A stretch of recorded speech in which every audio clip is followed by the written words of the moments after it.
Support for today's show comes from Squarespace.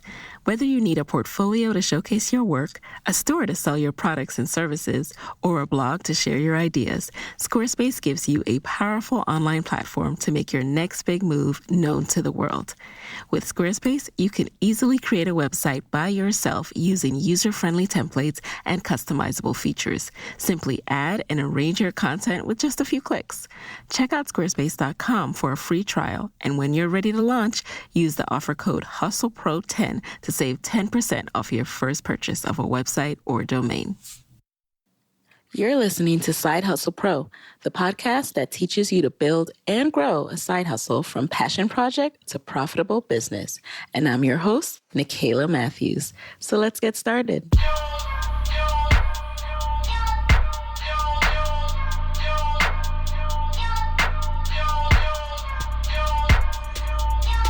Hey guys, welcome back to the show.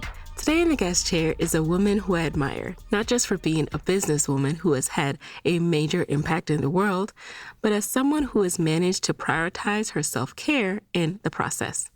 Her name is Latham Thomas, and she's a celebrity wellness and lifestyle maven and birth doula, transforming not only how women give birth to their babies, but how they give rise to the best version of themselves. She's the founder of Mama Glow, a lifestyle brand and highly regarded website offering inspiration, education, and holistic services for expectant and new mamas. She's been named one of Oprah Winfrey's Super Soul 100, an enlightened group of leaders elevating humanity with their work. Latham is also the best-selling author of Mama Glow, a hip guide to your fabulous, abundant pregnancy. And her highly anticipated second book was just released this week. It's called Own Your Glow, a soulful guide to luminous living and crowning the queen within. Having cultivated her wellness practice over nearly a decade now, she has served as a doula and lifestyle guru for celebrity clients including Alicia Keys, Tamara Mowry, DJ Khaled, Venus and Serena Williams, and much more. Latham is leading a revolution in radical self-care, teaching women everywhere to mother themselves first. I had a really good time chatting with Latham, so let's get right into our conversation. Welcome to the guest chair, Latham. Thank you so much for having me. Of course. Now, you are someone who I've followed on social media, and, your journey is such an interesting one. I am always like, how did she become who she is? So talk to us about your personal journey and your path to Mama Glow. Sure. Well, I started when I was pregnant with my son, who's now 14, just started his first week of high school.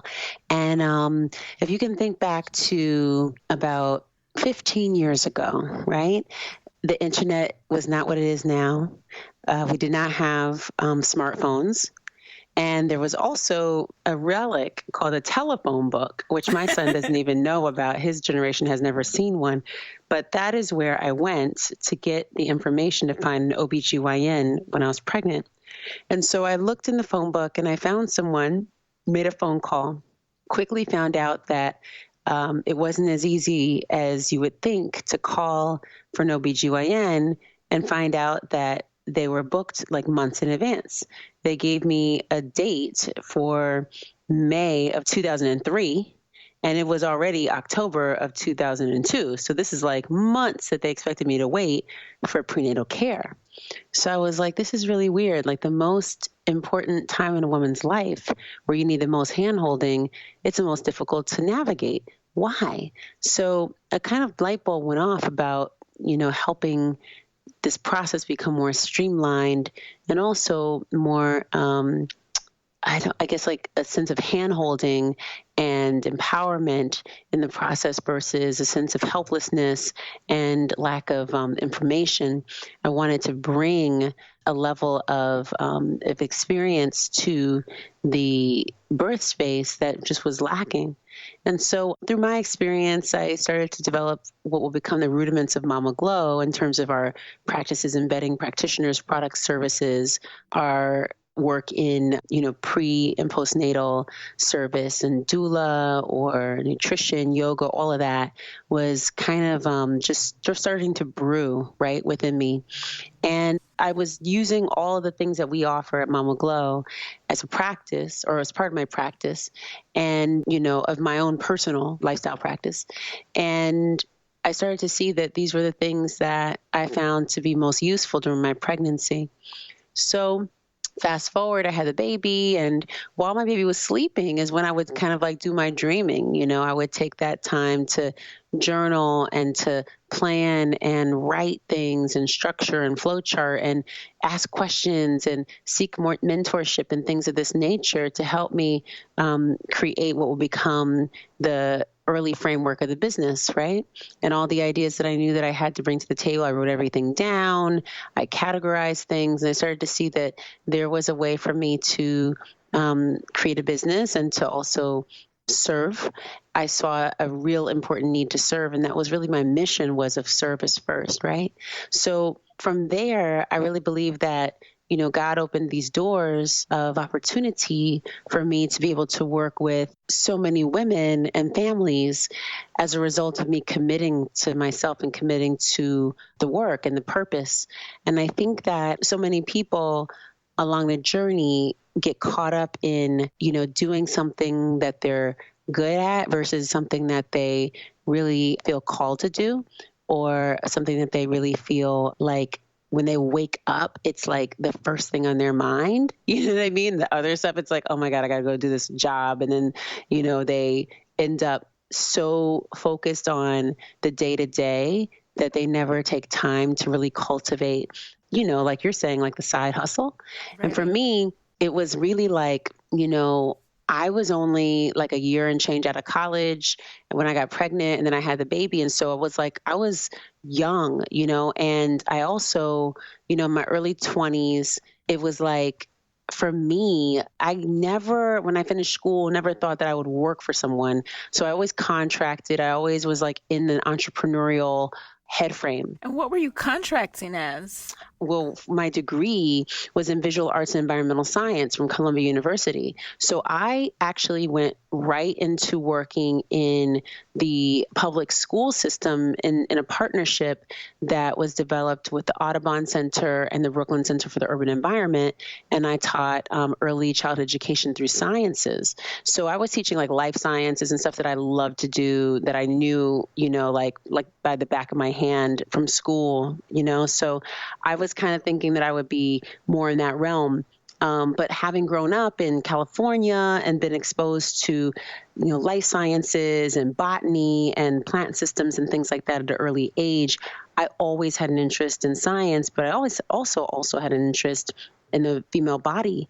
And because my mom was pregnant with my sister when I was 4, and my great aunt and another aunt were also pregnant at the same time, I was surrounded by bellies that were like basically at the height of my visibility. It's like you're only about the height of someone's belly when you're 4. So I would always see these bellies in my face, and I'm like, okay, like what's this about? And I would just watch them and marvel. And my cousin and I would like stuff little Cabbage Patch dolls under our dresses and deliver each other's babies. And so like that was also influential. So all these things like came back when I got pregnant, right? It's like these experiences that shaped me at an early age came back, but also my love for science came through and all these things. And so the natural progression for me from being in that space that I was in of contracting was to solve a problem, in this respect, because I saw one, and actually work towards creating something that was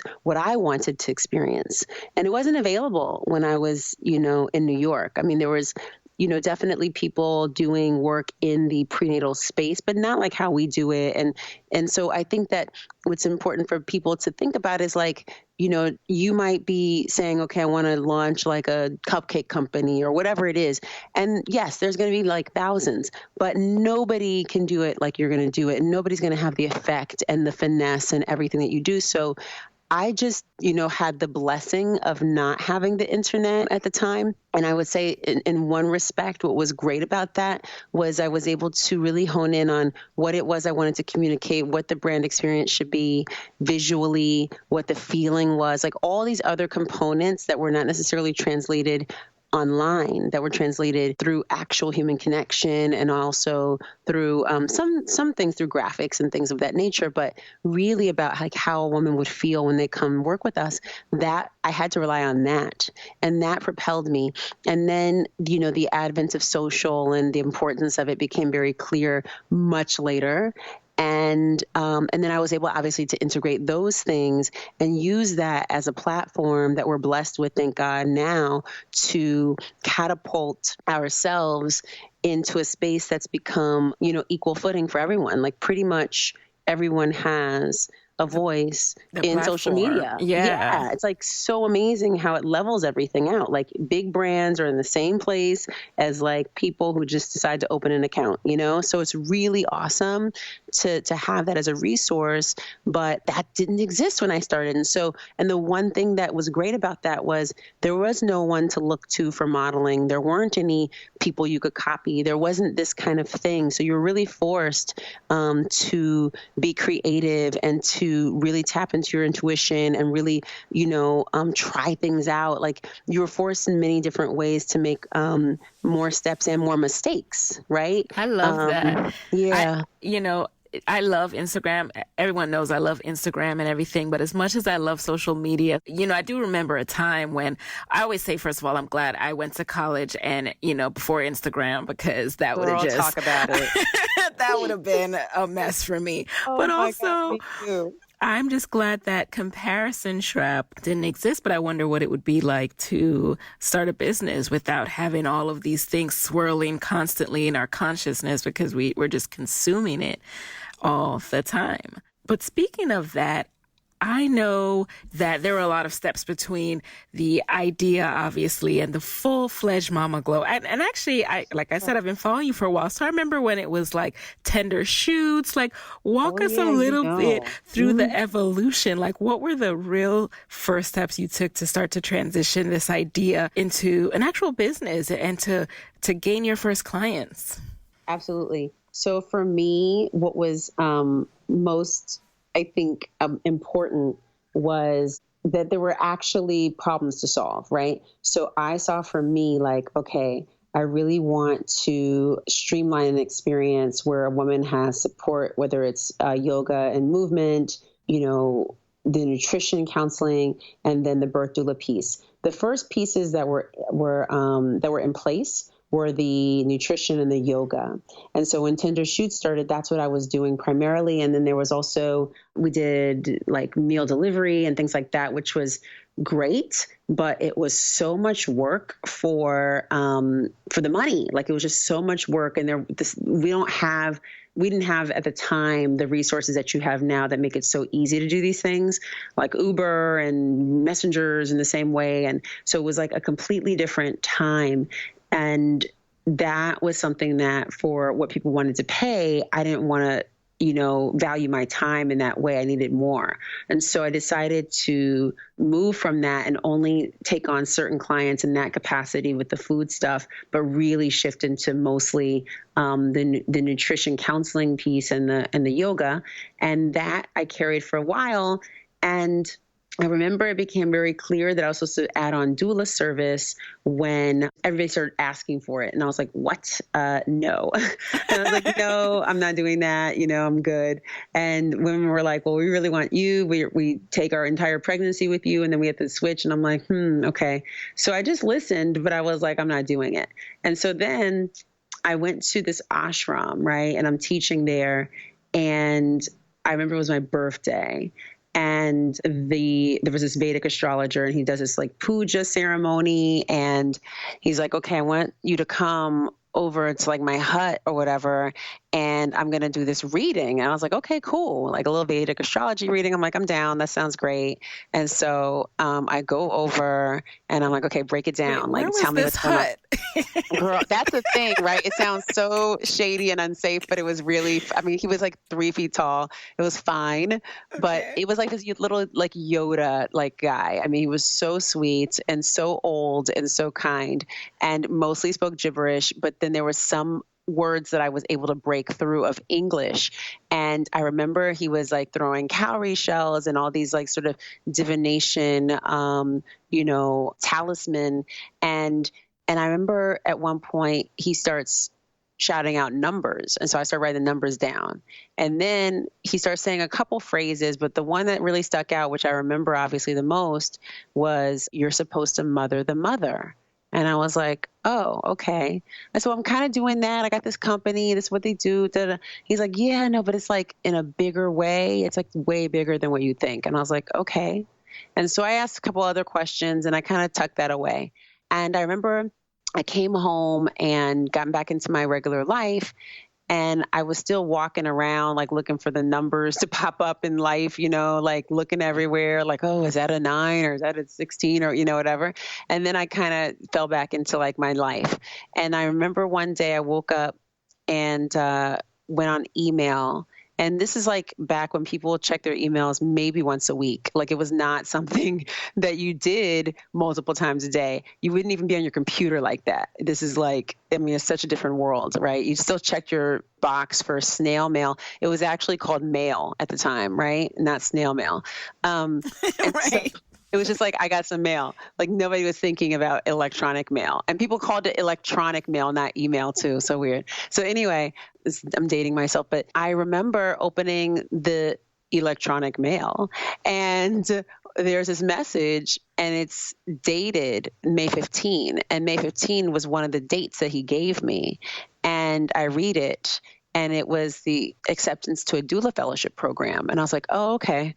And I was like, all right. And I just kind of like nodded to God. Like, I hear you. Like, I got it, Wow. It's very clear. Like, I'm not going to continue to say no. Like, I'm going to now say yes. And so then I said yes at that point. Like, as soon as I saw that, I was like, okay, done. I'm going to incorporate it. And at that point, it was like very clear once I added that, there was a shift I had to make also in moving forward where I was doing that work and I mean, it was right away. People started booking. It was like so fast. I was like, wow. And I had lots of experience. I was taking like 3 to 4 births a month, like crazy work. And then I remember at one point I had a client who had an experience with a doctor and she said something about like wanting to, transform the experience that women have. And that's where I got the idea of doing the film festival as a vehicle for educating people about birth and this experience. And then from there, it was like, okay, boom, let's now do this full-fledged company and move from Tinder Shoots to like Mama Glow, because we had the Mama Glow Film Festival, I had the Mama Glow book coming, like all these things. So I kind of like lined it up. And so it was not like I planned it. I got to say, honestly, like so many people I see are really well put together and everything's like, spreadsheets and like plans and like, I'm like lucky if I can find napkins with like stuff that I scribbled on it or, you know what I mean? It was just completely different for me. But you know what? You know what was so good that you did? Like you listened to your clients who were coming to you for something else. But I love that you say, they kept asking for this and you're like, And then you were also real with yourself too, in terms of like really analyzing if you wanted to do that. You didn't just let them determine your fate. So I love that you did that. Can you talk a little bit about what a doula actually does for us non-moms? Yes, absolutely. So a doula is a companion who supports you along the birth continuum. So that can be before, during, and after pregnancy. So before, we support people who are on the fertility journey. And so during, you have a birth doula who will carry you through the labor process, who serves as like kind of like a cheerleader, somebody who will educate you, help to inspire and get you excited, also get you in connection and also trusting your body, and somebody who will advocate for you in the birth process. But one of my clients also said it's like having a producer for your birth. So I'm like, in a sense too, making sure that things feel good and they're like you want them to be. So yeah, that's really what we do. And then postpartum, people get baby nurses and things like that. And a postpartum doula is like a baby nurse for the mom. It's like somebody who really looks after the mother. So we are really here to mother the mother. And that's really the nature of the work.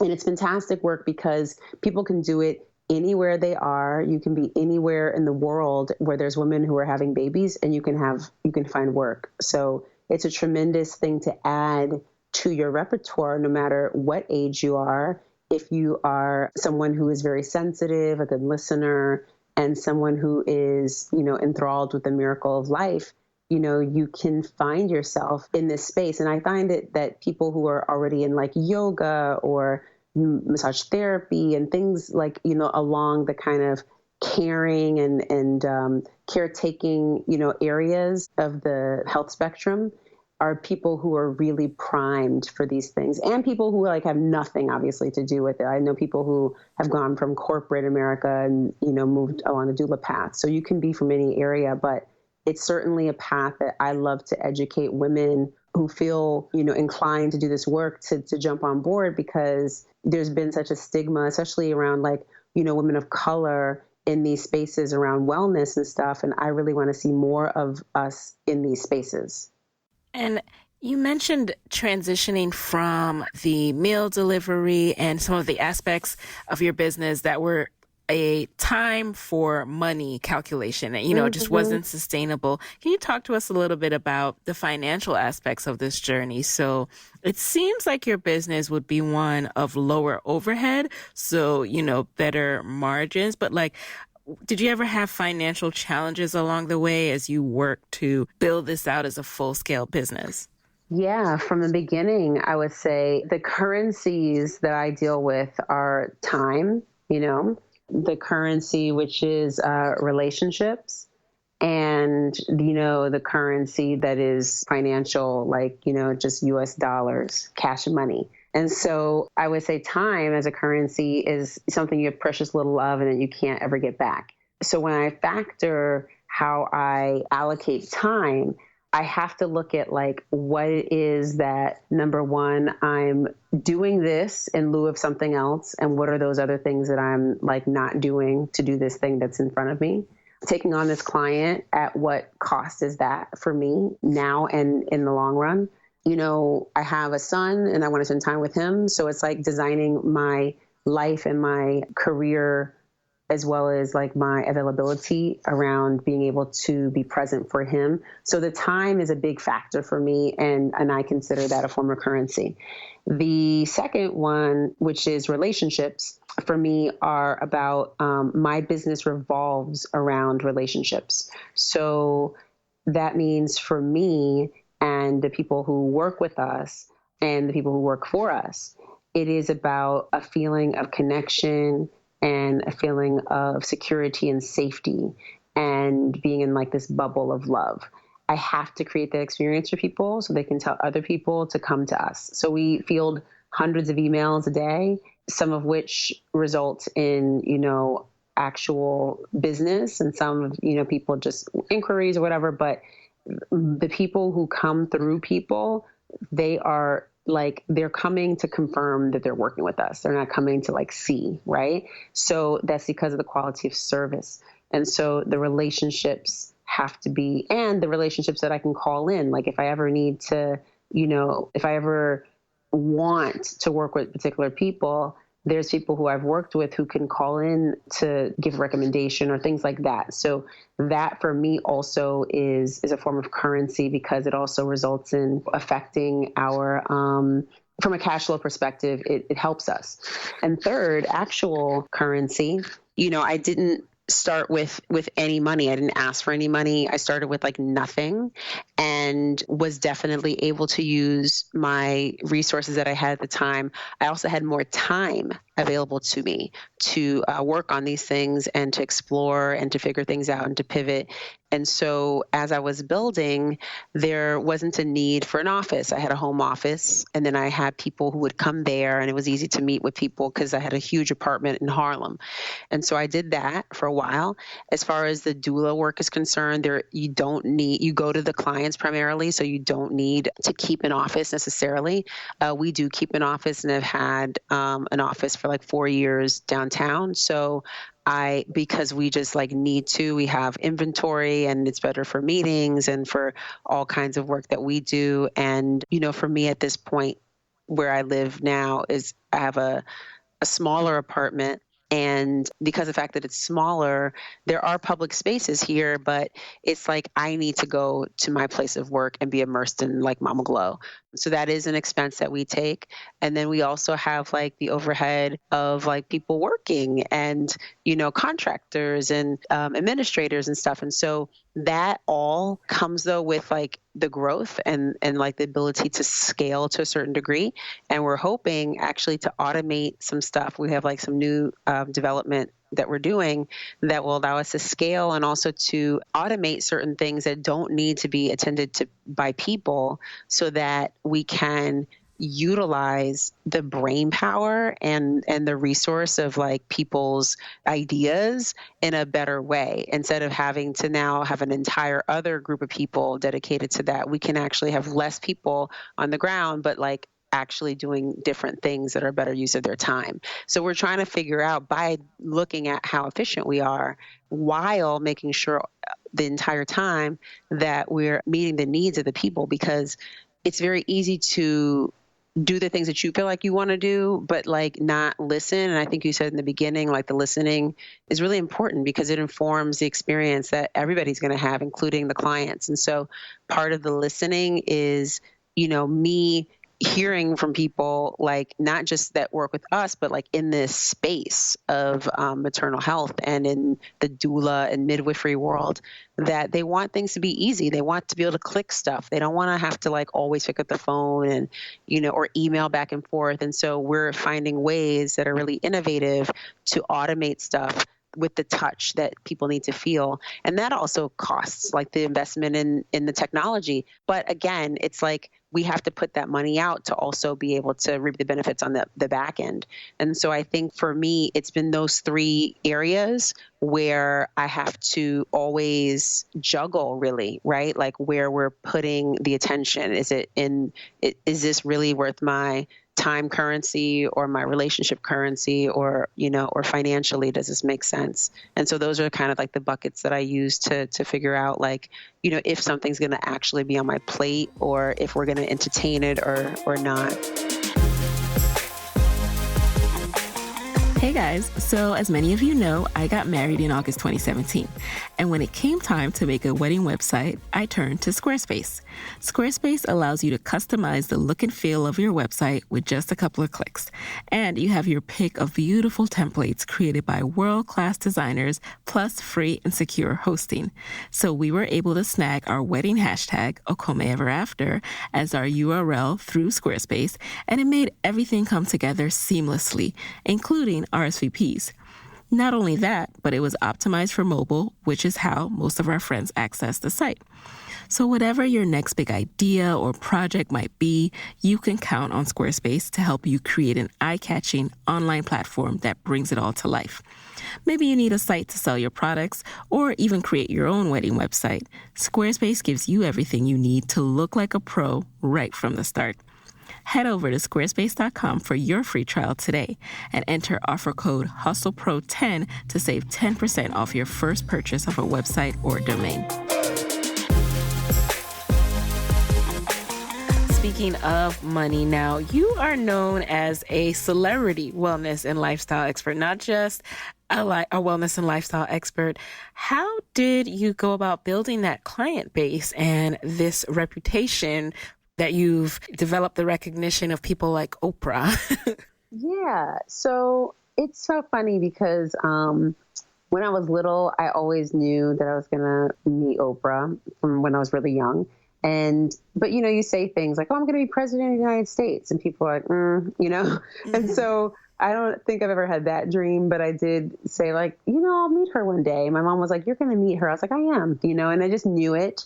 And then that happened, which was amazing, through the Super Soul 100 list, which was a fantastic opportunity to be recognized for the work that I do. But I think that for me, it's always been, so when I talked about like the mission before, being of service, for me, the service that I would like to bring to the world is really about like elevating and supporting and advancing women along this experience of the birth continuum, but also birthing their best selves, right? And part of that means that I have to reach more people, and not necessarily through me, but through the experience that women have with me, use that as an opportunity to shift cultural thinking, the things that people have as ideas, about women and our bodies, and transform women's ideas about the wisdom of the body. Like all these things are really important.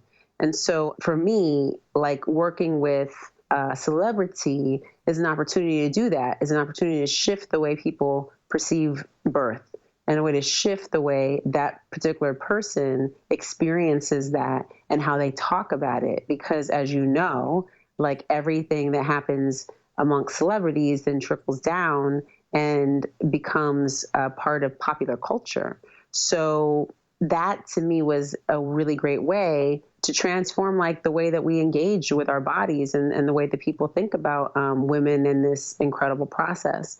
And it's worked. It's been great to work with people who've had positive experiences and have voiced them publicly, or who have, publicly acknowledged the work, or who've been able to share it in some way. And then also with their friends and their friends' friends. And that changes, that creates a wave. And so as we've seen a rise of doulas, right, which is no coincidence, it's because like more celebrities are using them.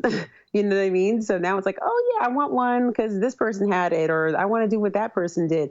That is how that happens, right? It's like people get this immersion through culture. So I was grateful for that, because I think that for me, I see all women the same. So it doesn't matter if you sold, 100 million albums, or if you are a world champion, like, whatever. It's like, that doesn't matter, because at the end of the day, what happens when you're with a person at their most powerful and their most vulnerable, in that moment, they see you as family and you see them as someone you want to protect. And you cross this threshold together, and you're on the other side of it. It's like I'm witnessing them transform into mothers, right? So that is a universal experience that happens no matter what your financial bracket is, no matter what your accolades are, no matter how many letters you have behind your name. And so for me, it's about bringing humanity into the birth room and making everyone feel that same quality of care, no matter, what tax bracket they're in. It does help, obviously, to work with people who have the money that they can spend and that aren't, shy or whatever about it, or aren't like, because a lot of people come that don't necessarily understand the value of the time again, right? And so for instance, if I'm in a birth that's like, say, a few hours, like sometimes I have one that's like the mom is, having a really rapid birth. And so maybe, I'm with her for 5 hours and the baby's born, right? That's possible. That happens a lot. But then there's some that like I could be 48 or 72 hours with someone, right? Because of how it goes down. And so that 72 hours with somebody at the same rate, like we change things because of that, because sometimes you're not like able to step away because of how the experience is. And nobody's thinking about like what that does to someone to be 72 hours or whatever it is, and then go back to their life that didn't stop, right? And they had to move everything in their life to be there for those 3 days with that particular person. Right, because you can't predict when. How do you plan for that? Yeah. You cannot. Let me just tell you, you cannot. Okay. And so this is a thing that, we have to help people understand. And so I'm grateful when there's people who are like, oh, okay, cool. Like, I'm comfortable with whatever the fee is because I'm excited about this process and I really need the support. And you come highly recommended, right? But for people who don't have the experience or the connection, like part of our work too, and for me, is to advocate for the doulas who don't have the courage and the self-worth to stand up to ask for what they know they deserve, because you know how valuable your time is, and people won't actually account for their time. And that's an issue that is happening in the wellness space, and particularly in the the more like caregiving aspects of the wellness space, like massage and yoga and doula. People don't ask for what they deserve. So that's really for me, to empower the next generation of doulas and people in this space with us, so that they can.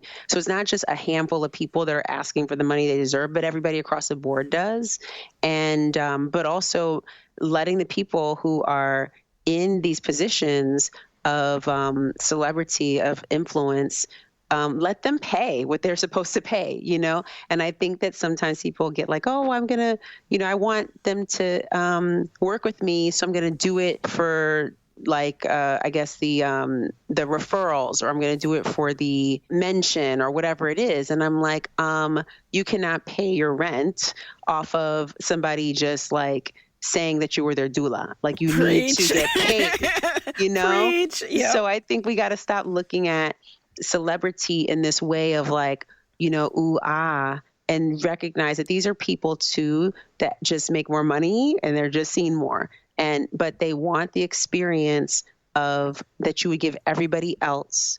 They might want obviously more elevation and like special things and more of your time, but they want to be treated like you're not putting them on this pedestal, like you're too afraid and you're yesing them. They want to be treated well, but they also need to know the standard of what things cost and not be discounted because you want to be in favor with these people. You have to charge what you're worth. And so that's another thing that for me was really important, because people always say, oh, like give a free this or do that or do.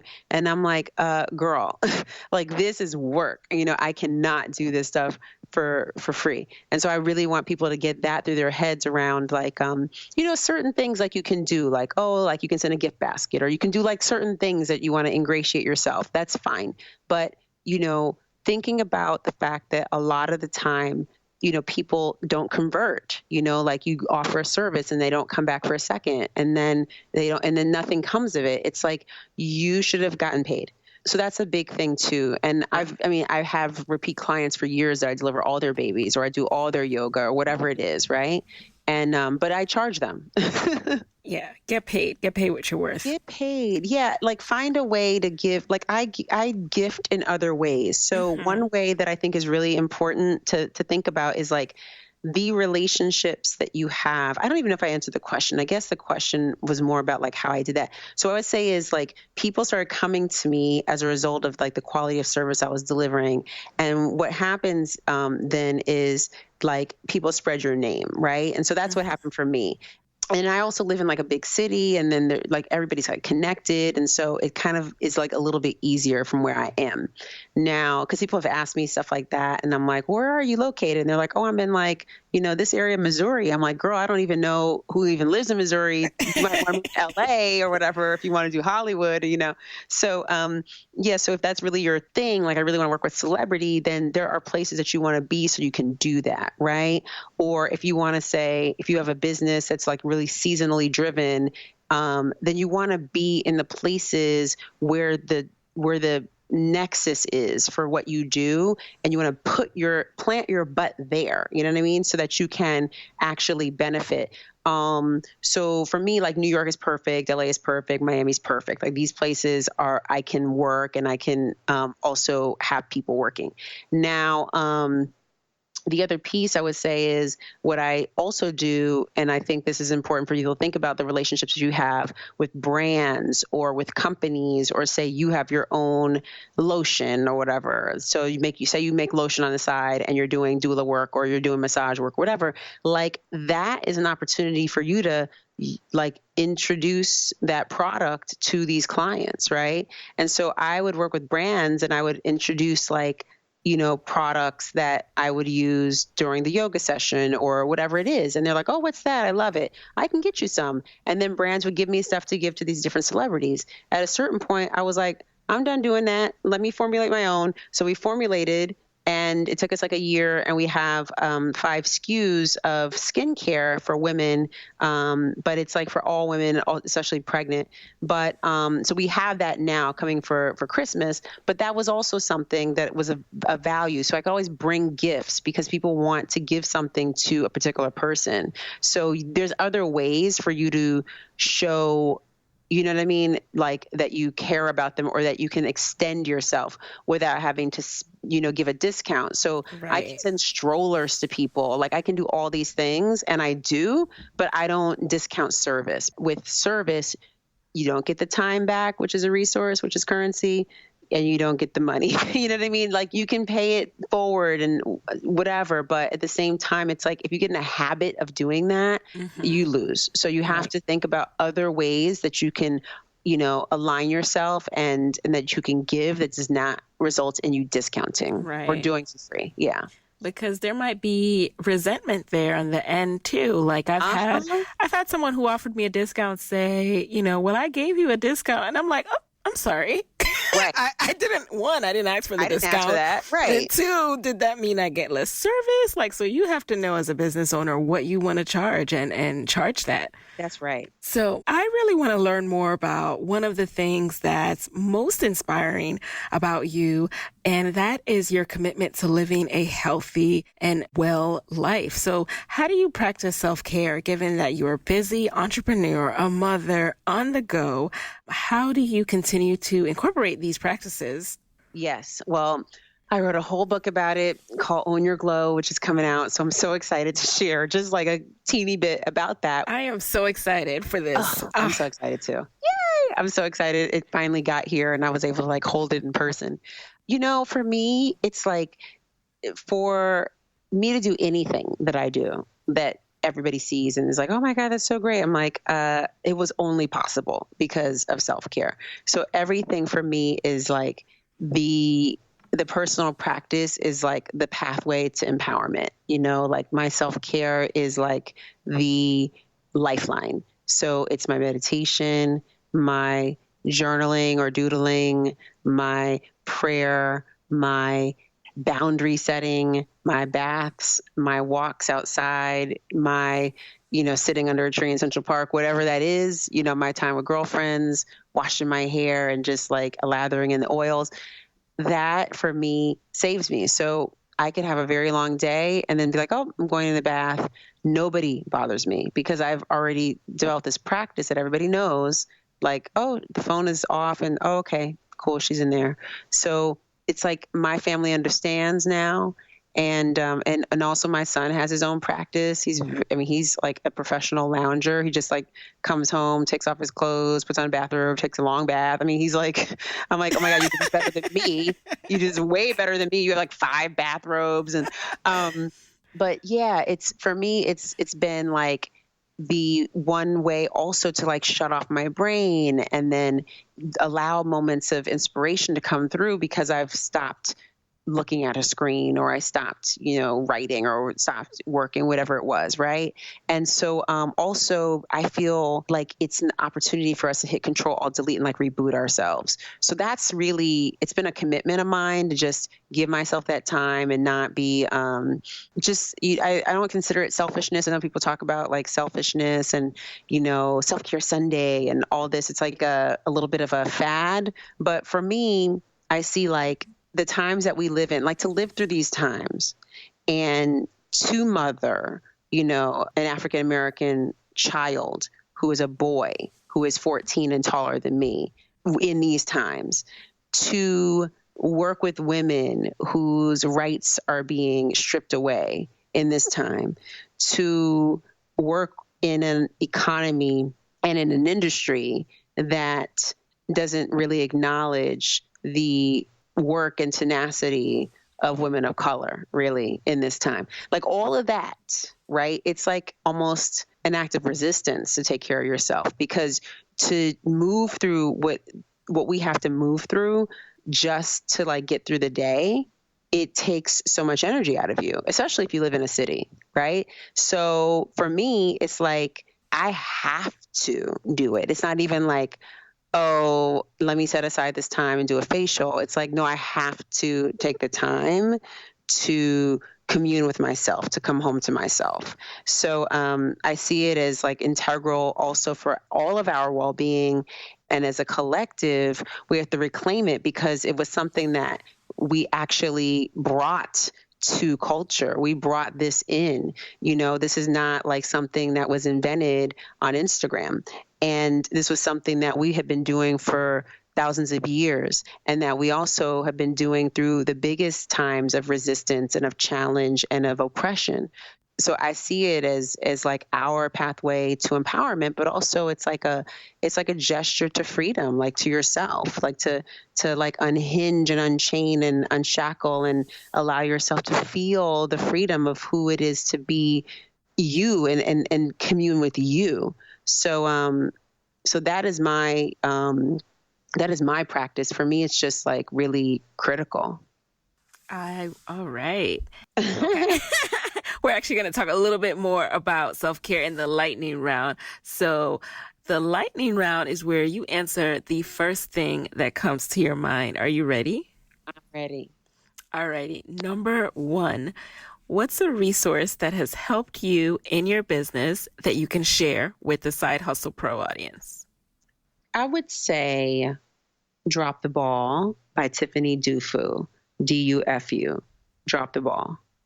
Okay. Is that a book? Yeah, sorry. It's a book. I'm like so focused on making sure it's like short. Yes. I know. So it's a book, and it is a book that came out earlier in the year, and it's just about achieving more by doing less. Number 2, what's the best business book or podcast episode that you've consumed this year? Okay. So what about podcast episode? Oh, podcast. Okay. So to be honest, I mostly listen to Little Ratchet podcasts. But I True confessions.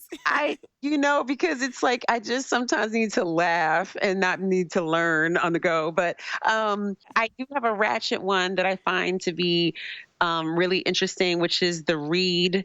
I think they do a great job. And here's what I'll say about them in terms of business is that, and this is why, and I know it's not short and sweet, but they are two people who came from Twitter, who met on Twitter, connected, were really really creating a lot of content, boosted their followings through all the content creation, came together, have been, I think, doing maybe for 3 or 4 years, a podcast that is just them being themselves and talking about popular culture and just being funny, and have made a successful business for themselves out of being themselves. And so when we think about so in a sense, it's like, it's a really great thing because of them, a lot of different spin-offs of similar types of podcasts have come because of the way that they were able to break a mold and, create a whole nother area of a space, I guess, for people. So in that sense, I guess the reason is because on business, I guess would say, like, it always pays to be yourself. So no matter what it is you do, it always pays to be yourself, because look at these people who are thriving, using social as a way to garner attention, being themselves. Number 3, what is a daily practice that you use to start your day on the right note and just increase your workflow throughout your day? Okay, this is an easy one. So when I wake up, I do this practice called meditation, which is me lying in bed, meditating. I start to awaken my body that way. I awaken my mind that way. And I also count my blessings that way. And then I do a little bit of like vocal warming up and stuff like that because I wake up with a voice that sounds like crazy. Like I almost don't have a voice when I wake up. And so I do vocal warming and stuff. And I start to move my body from there. Like I'll sit on the floor and do some like yoga and movement. But the meditation for me is like a really great way to rise up for your day. And I have a little guided meditation album coming out in April next year because that's how much I like it. Number 4, if we can all incorporate just one self-care habit into our lives, what should it be and why? I would say right now in the times we live, phone fasting would be the most important.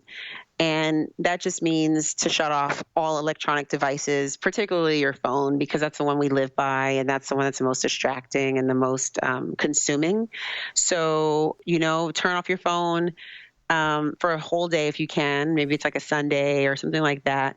Otherwise, decide on a period during the day where the phone is off, meaning you're not checking social, you're not doing anything, you're not talking, you're not texting, you're just like actually living on planet Earth in present, and see how that works out.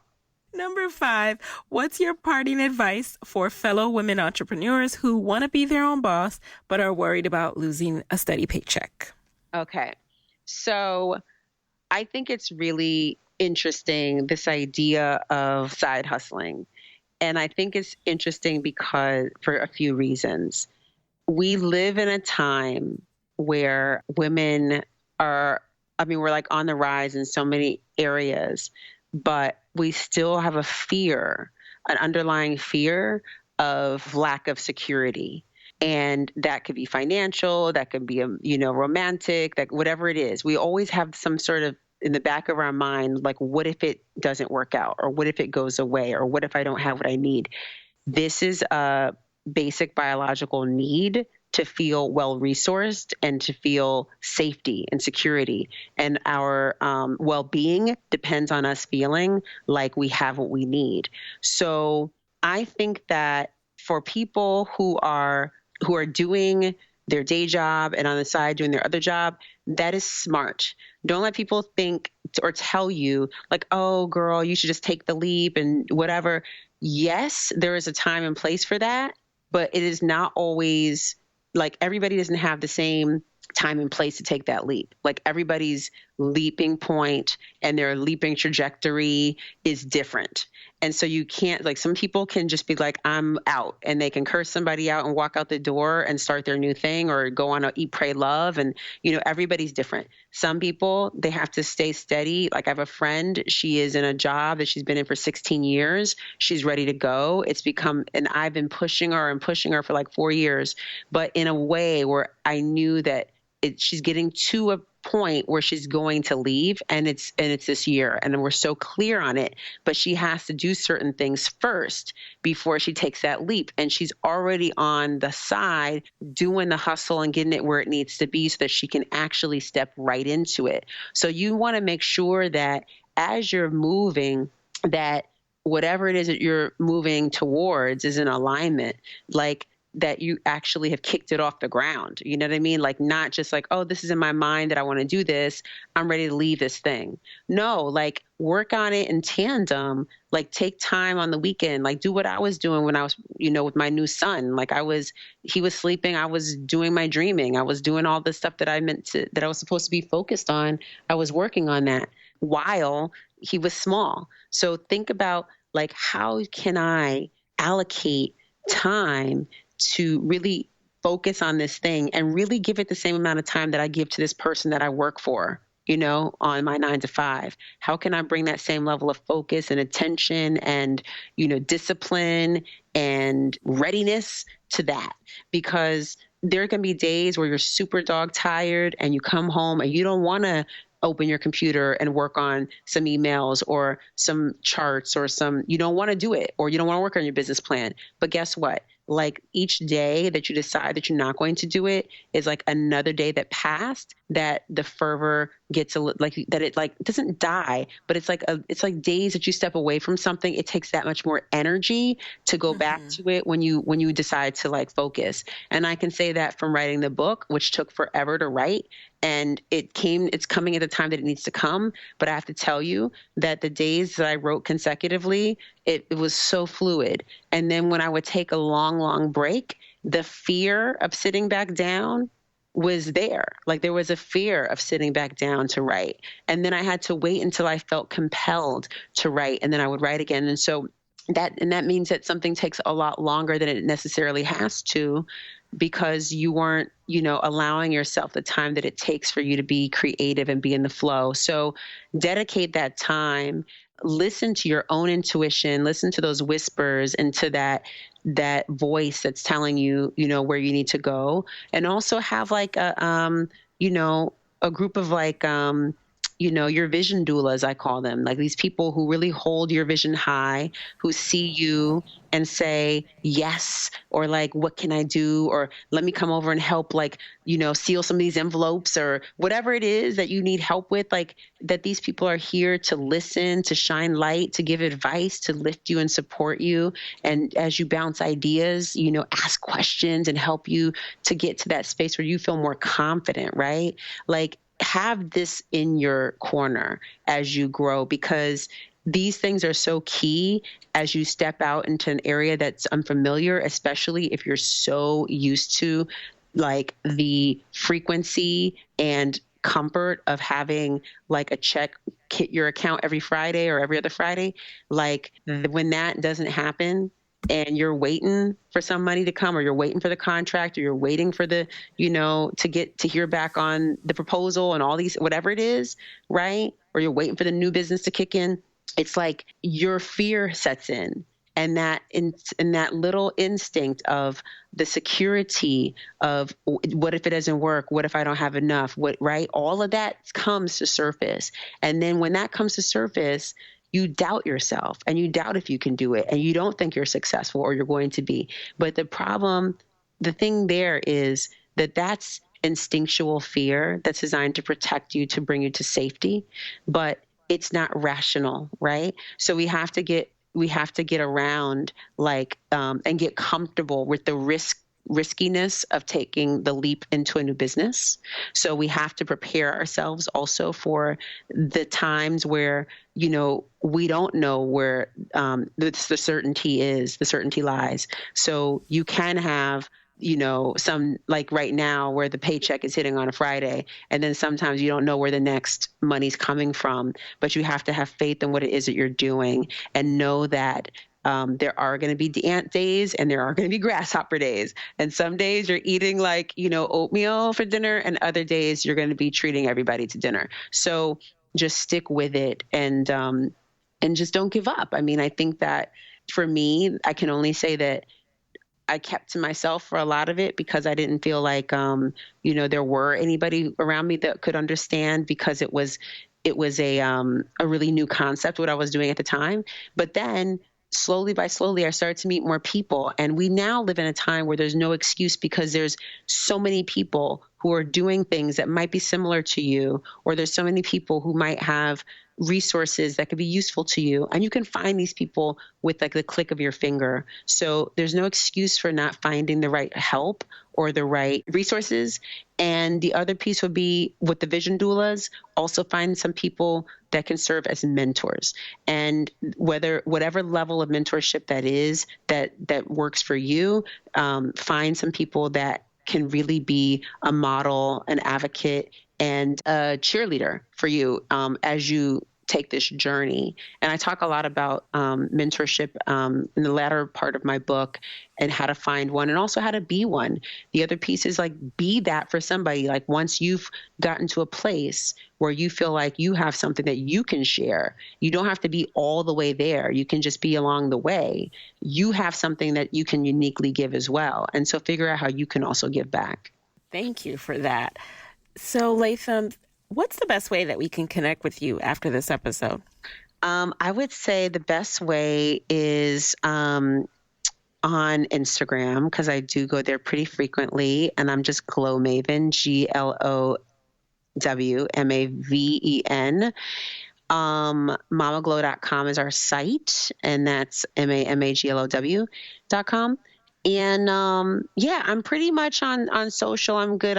But Instagram is better than like Twitter because I feel like I answer DMs and stuff. So go there. Otherwise, you can just email at info@mamaglow.com. But hopefully you guys check out the book, and you can see that at it's on Amazon, it's on Barnes and Noble, it's at every bookseller. But if you want to learn more about the book, there is a web page that tells you everything, and that's ownyourglowthebook.com. And that would be tremendous to like get all of you to just check out what I'm doing there, see the book, see like all the attention it's gotten, and hopefully to help it move forward. Absolutely. And I am going to link to that in the show notes, of course, so you guys can go right to it. So thank you so much for joining us in the guest chair today. Thank you. You're so lovely. Oh, you are so lovely. It's been a pleasure. So thank you. And there you have it, guys.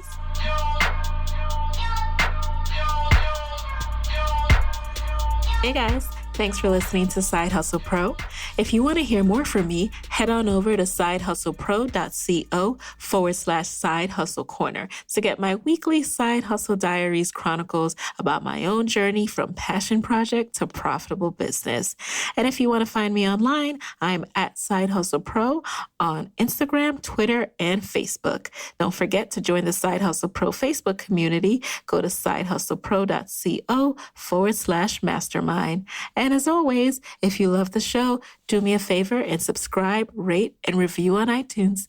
Thanks, guys. Talk to you next week.